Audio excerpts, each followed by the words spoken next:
Good afternoon. Welcome back. Happy New Year. This is the Will Cain Show, where we begin with a Fox News alert. Venezuelan dictator Nicolas Maduro telling a federal judge today that he's been kidnapped and he is a prisoner of war. He and his wife pleading not guilty to drug and weapons charges during their arraignment in New York City. Maduro appeared in court with his hands free, feet shackled. Throughout the hearing, he uttered a few Happy New Years and took notes on a yellow legal pad.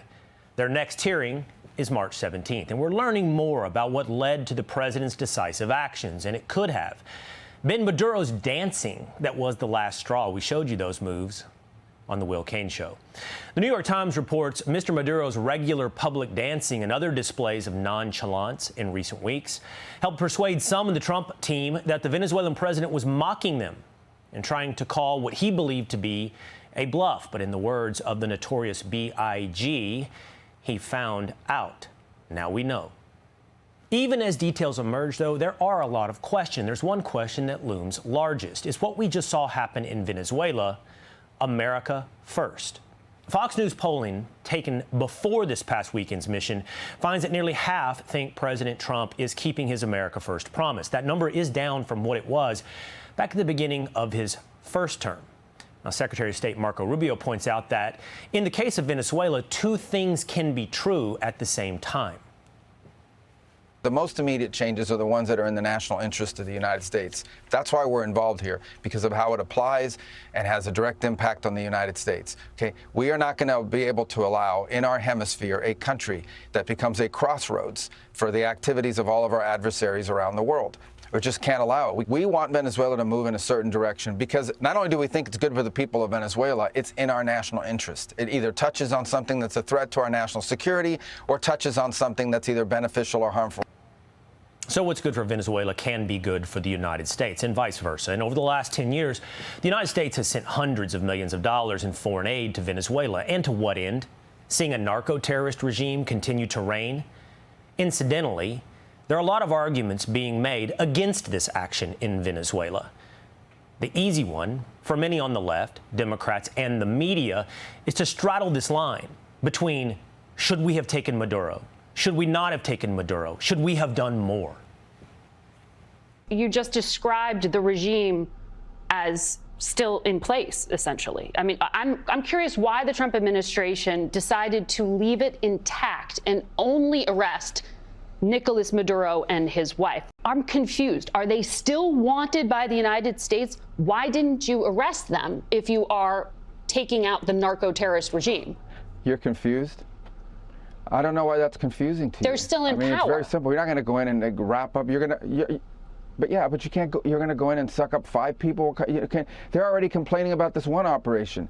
Imagine the howls we would have from everybody else if we actually had to go and stay there 4 days to capture 4 other people. We got the top priority. The number one person on the list was the guy who claimed to be the president of the country that he was not.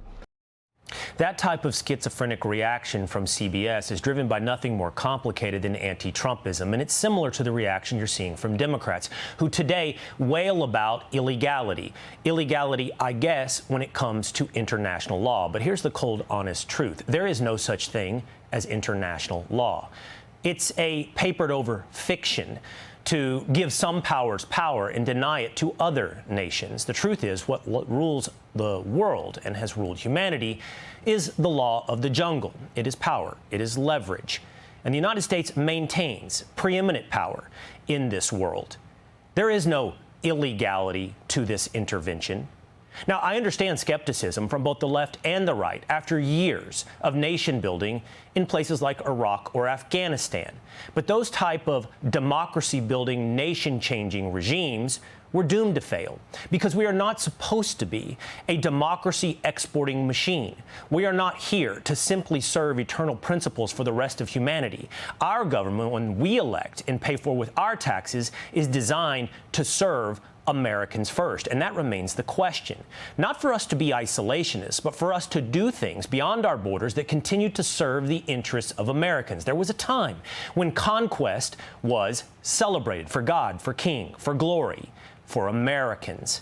There's no such thing as stolen land. There's no such thing as international law. There's only such thing as conquest. And if it serves Americans, then so be it.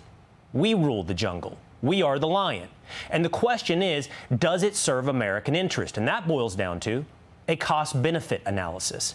Right now, it appears the costs are low. Could that change? Yes. If Venezuela descends into chaos, if it becomes a prolonged civil war, if America owns that instability, then the calculation changes, and it should. But President Trump took action after taking a look at the potential upside, which is significant, keeping China out of Venezuela's oil sector, reasserting United States dominance in the Western Hemisphere, securing strategic energy access, and sending the message that American influence still matters and still moves events. And if it boils down to control of oil, well, wars have been fought for much less. Resources, from land to minerals, have been the cause of expansions of power throughout history. And it is no unworthy cause for the United States. That's reality. It's not moralism. It's not nation building, and it's certainly not isolationism. It's realism. We don't export democracy. We serve Americans. And as Secretary of State Rubio stated not too long ago, we didn't cower to narco-terrorists. I've seen a lot of this reporting, and it's fake reporting, and I'll tell you why. It says that somehow Venezuela is not involved in the drug trade because the UN says they're not involved in the drug trade. I don't care what the UN says. The UN doesn't know what they're talking about. Maduro is indicted by a grand jury in the Southern District of New York. That means the Southern District of New York presented the evidence to a grand jury, and a grand jury indicted him. And then a superseding indictment came out that was unsealed about a year and a half ago that specifically detailed Maduro's actions. Hey, it's Will Cain. Click here to subscribe to the Fox News channel on YouTube. It's the best way to get our latest interviews and highlights. And click to subscribe to the Will Cain podcast for full episodes right now.